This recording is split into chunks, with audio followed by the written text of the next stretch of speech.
मेरे वालिदैन ने जिंदगी में बहुत स्ट्रगल की।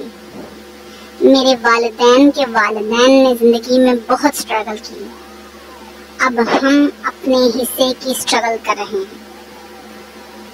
हमारी सोसाइटी का अलमिया ये है कि जब बच्चा बड़ा होता है तो पेरेंट्स ये चाहते हैं उसे सब पता चल जाए, उसके पेरेंट्स ने कितनी स्ट्रगल की, उसके लिए कितनी रातें जाग के गुजारी, कितनी नींदें हराम की।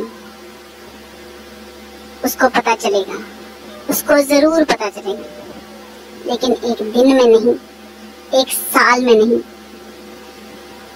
वक्त जब भी आएगा उसे पता चलेगा। वक्त के साथ साथ उसे हर बात समझ आ जाएगी। बस वालिदैन को अपने अंदर तहम्मुल और सब्र पैदा करना पड़ेगा, वक्त का इंतजार करना पड़ेगा।